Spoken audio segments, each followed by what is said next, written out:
messieurs les membres du jury, chère Victoire, chère Carole, je n'avais pas prévu de commencer comme cela, mais je suis obligé, aujourd'hui, vous tous réunis ici, de saluer ma grand-mère qui a bravé 100 km pour venir me voir, alors qu'elle ne parle même pas un mot de français. Et en 83 ans d'existence, c'est la première fois qu'elle pousse les portes de la faculté. Donc, il y a un début à tout.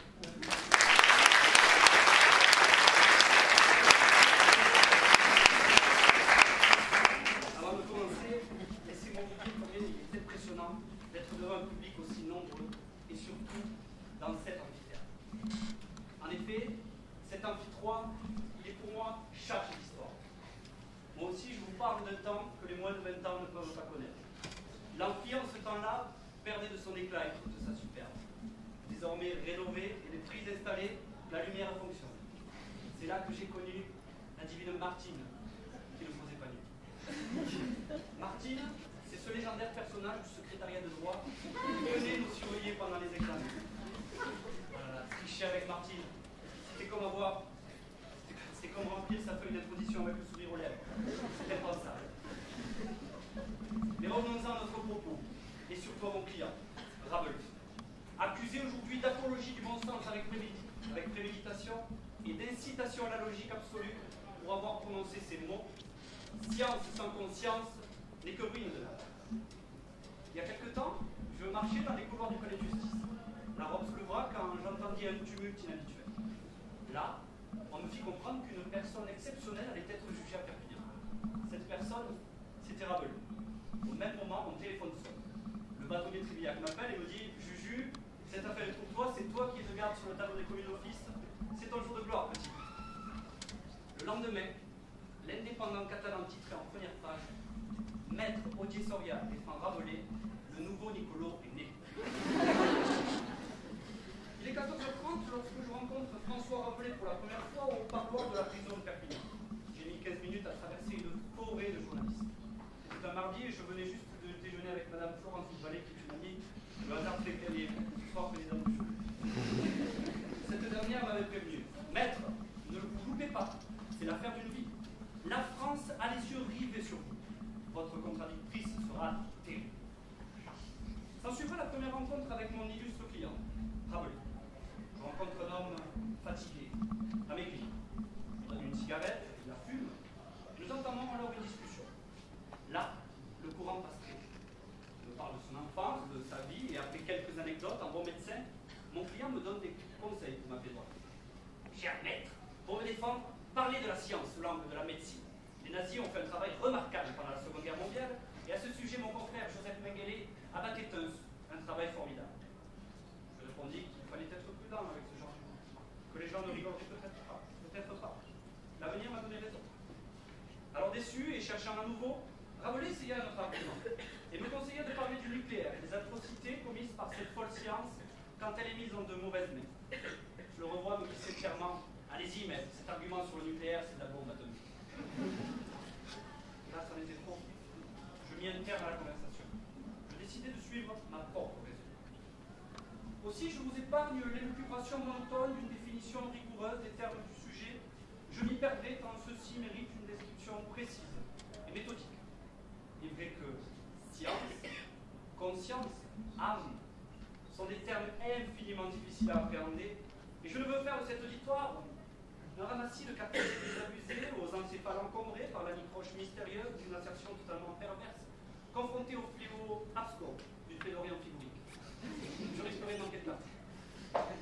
Je suis obligé de verser au débat les preuves accablantes qui viendront enfoncer un peu plus le clou et accroître le sentiment coupable d'une science inconsciente.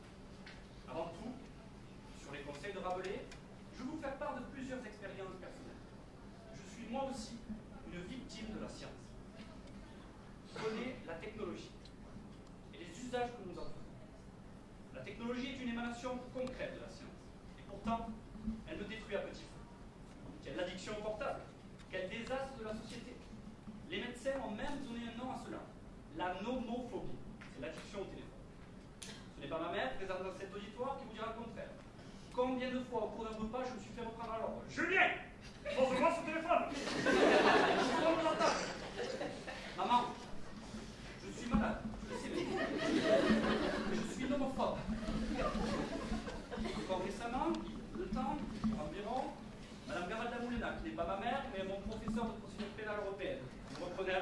Monsieur Dessoria, le téléphone, vous allez sortir.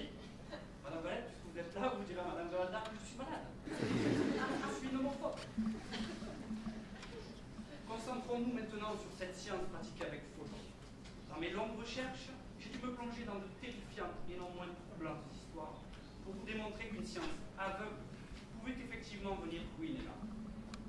Il ressort de ces dernières que par désir de faire avancer la science, certains kamikazes de laboratoire ont parfois laissé leur conscience au vestiaire. Avec François, nous pourrions faire témoigner à la barre une centaine de scientifiques plus farfelus les uns que les autres, mais deux suffiront. Et j'appelle ici le premier. Monsieur Johann Wilhelm Reiter, le physicien allemand.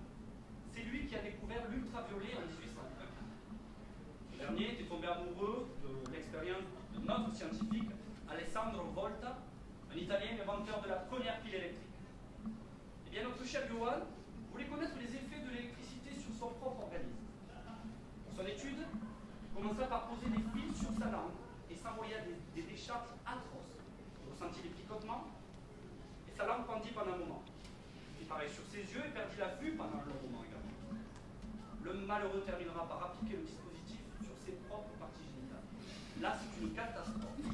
L'homme se tord de douleur. C'est un véritable carnage. Il est paralysé et a des spasmes interminables. Il finira par mourir à l'âge de 33 ans seulement des suites de ces folles expériences. Son coup de foudre pour l'électricité eut raison de sa vie. Ses multiples conquêtes féminines en furent dégoûtées, lui qui avait un si gros sexe à payer. Maintenant, approchez-vous le summum de la bêtise, la Rolls-Royce de l'inconscience. Mon préféré, Henry Head, neurologue anglais, et son étude sur la physiologie de la douleur. Pour mieux comprendre la douleur, Head utilisa son propre corps comme un véritable atelier.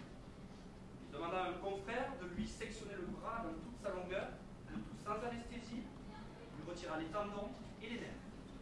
Et pour savoir comment les sensations reviennent après une telle opération.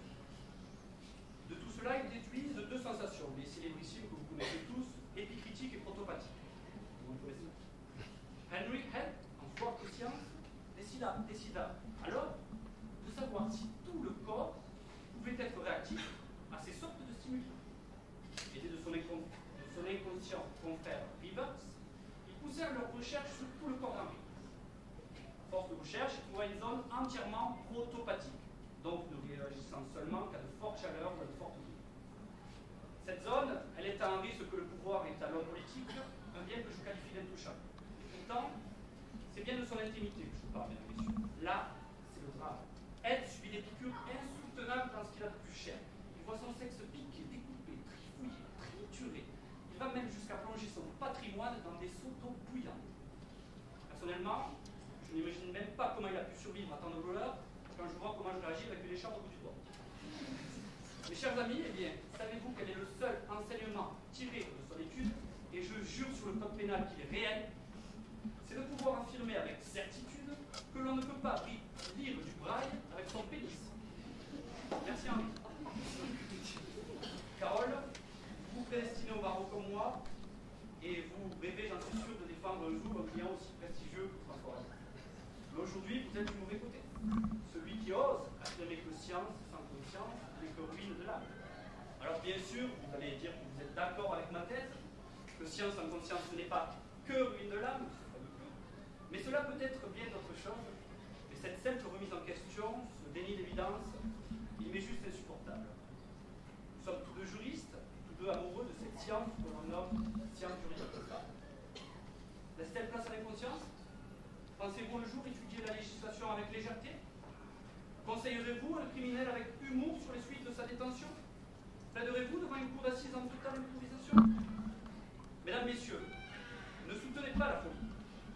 Sautez tant qu'il est encore temps de cet avion qui vole tout droit vers Hiroshima et Nagasaki. Bombe de mort prête à l'emploi. Courez, immobilisez les médecins nazis en dénonçant leurs maudites atrocités. Allez planter le drapeau de l'intelligence sur tous les laboratoires néfastes qui pratiquent leurs tests sur de malheureux animaux. Réfléchissez à la balance, celle des juristes ou encore des médecins, pour réfléchir opposant tout le temps le risque encouru aux bénéfices retirés. J'ajoute à mon propos le trait d'esprit d'un ancien client que j'ai eu l'honneur de défendre. Il s'agit de Confucius, un petit dealer de pensée qui gagne sa vie en vendant sa philosophie aux gens. Il était capable de grandes pensées. disait, la conscience, c'est la lumière de l'intelligence pour distinguer le bien du mal. En conséquence, mesdames, messieurs du jury, attendu que les preuves sont accablantes et les témoignages incontestables, attendu encore que la science ne peut se permettre d'être pratiquée avec légèreté, attendu enfin que l'inconscience ne doit pas être supprimée, mais simplement contrôlée, mesdames et messieurs du jury, je vous demande d'acquitter François Rabelais. Préservez l'honneur de mon client et le génie que l'on prête à sa pensée. Rendez-lui la liberté, confirmez sa logique et soyez les gens de justice qui permettront à ce monde toujours plus fou de conserver un fragment de conscience, cette remarquable lumière d'humanité. Je vous remercie.